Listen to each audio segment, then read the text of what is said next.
Moore's Law is Dead put out a video recently talking about recent discoveries in some AMD filings, primarily surrounding this rumored and alleged PlayStation 6 handheld that we have been talking about for the better part of a year now.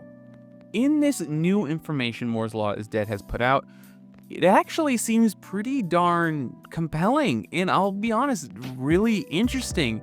And if some of this comes to pass, I would generally be, if I was Nintendo, very concerned. And I'll go into more about that in a bit. But what we currently know is that there is a potential handheld in the works with designs specifically to be backwards compatible with PlayStation 4 and 5 games. We currently know this because Sony has revealed multiple job listings and requests for people in certain fields that directly pertain to translation layers and backwards compatibility related features. So it is inevitable that they're working on some sort of direct backwards compatibility on an alternate architecture, which essentially means they're designing it for a handheld, or maybe a cheaper, lower cost, different kind of console. But given what we know, it tends to point in the direction of specifically a handheld, given all the compounding leaks of hardware and specifications and contract negotiations, all that between Sony and AMD.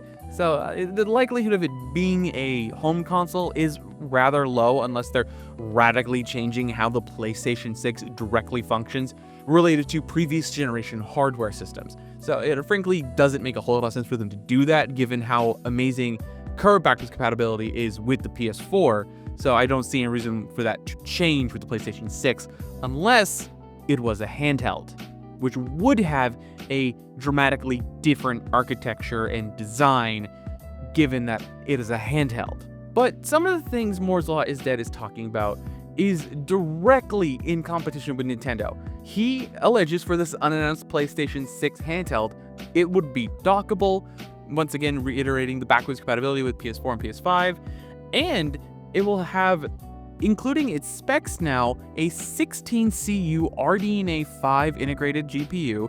It will be clocked at 1.20 GHz in handheld mode and 1.6 GHz in docked mode, which is fairly similar to what the Switch 2 does. Having those two different power states would actually bring more credence to the idea that it is in fact dockable. He also speculates that's going to cost significantly less than the upcoming Asus ROG Xbox Ally, which is most likely probably correct. I don't see any reason why they would try and gun for a potentially $600 to $900 handheld. He also states it will age significantly better and be, in terms of raw performance, a lot stronger, which is kind of a no-brainer.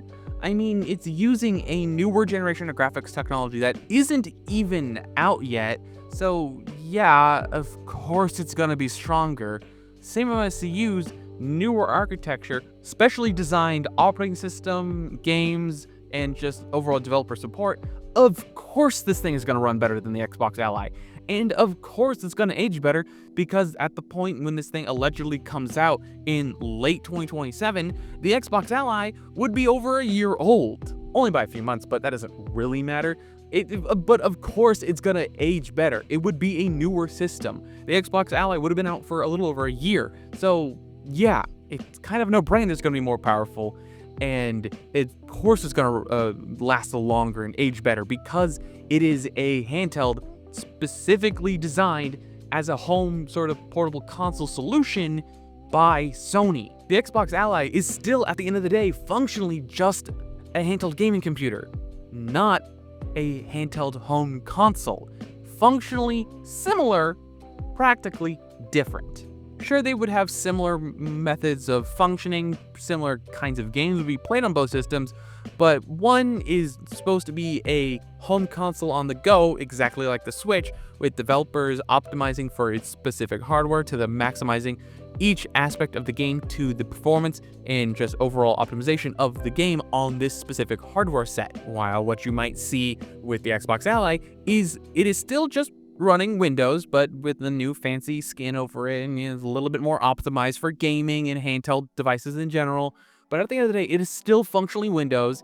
You can and will open Steam games, and you will be running PC versions of games. It will run like a computer, it will feel like a computer at the end of the day. It doesn't really matter, no matter how much special Microsoft sauce you put in it, it is still Windows, it is still an off-the-shelf component that is in multiple other handhelds. It is not a home console, it is a handheld PC with Xbox branding, and a little bit of Microsoft magic on top to make it feel a little bit more like a console, but is still functionally not a console.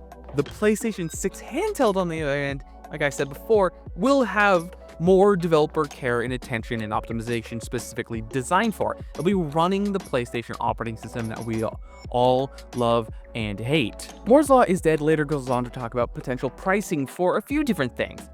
This speculative handheld for the PlayStation 6, a lower cost, cheaper handheld, or overall just standard home console system called the PlayStation 6S, a la Xbox Series S, and for the standard base model PlayStation 6.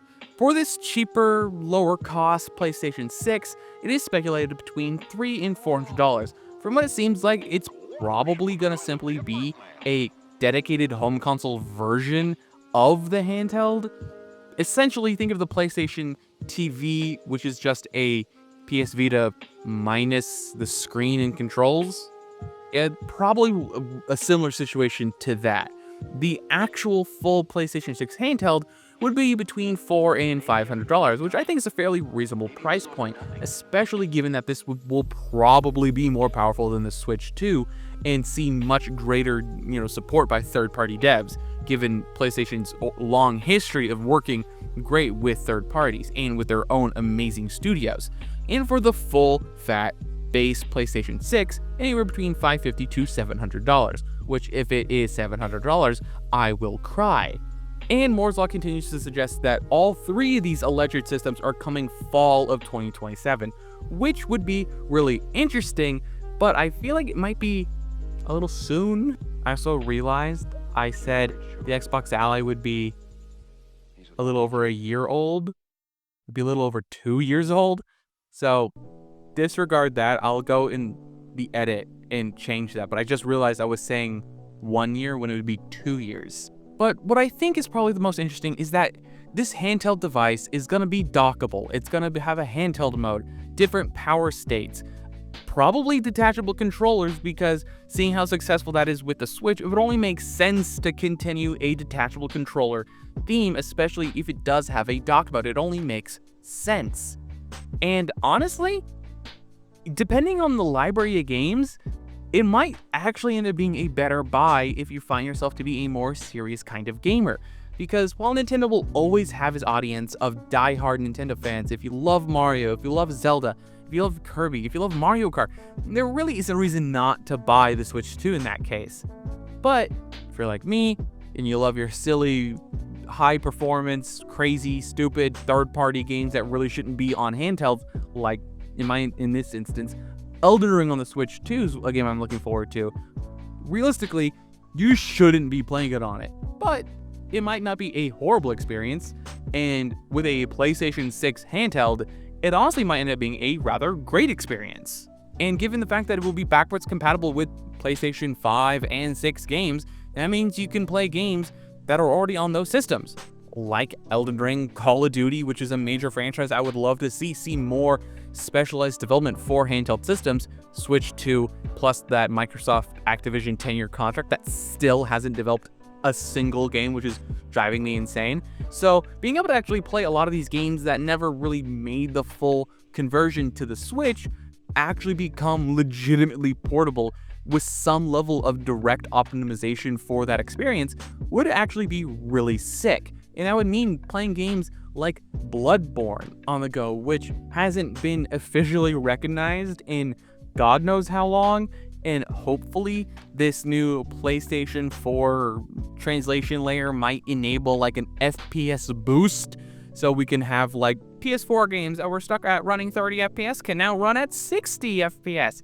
or like an uncapped frame rate, so it can be as low as 30, but as high as maybe like 60, or depending on the game, like 45 or something. Just something higher than 30, because going back and playing Bloodborne these days is really tough at 30 FPS. I just can't do it. PlayStation has an incredibly strong library of games, And Nintendo's biggest claim to fame is they were the only home console on the go. It could also be a really good thing for Nintendo, having some actual challenge in the handheld space that isn't a PC handheld, which decidedly is a very different experience from Sony. Having a detachable, portable, dockable home setup is in direct competition with Nintendo, so might make them more competitive with their pricing, might make them actually try harder and be more competitive. And just having a different choice to play your favorite home console games on the go that aren't just what's available on the Switch. Because, like I said before, if it is truly backwards compatible with PS5 and PS4 games, that is going to be an amazing overall experience. That is going to be a huge, amazing library. Imagine taking Demon Souls remastered on the go wherever you want. That sounds absolutely amazing. I would love to hear what you guys think about this down below. Are you at all interested in this handheld? Do you actually believe in these rumors and truly hope in a potential release coming in late 2027? All that and more down below. I would love to hear what you guys think about this down below. Don't forget to like, comment, and subscribe. All the other social media garbage down below. And last but not least, have a wonderful day.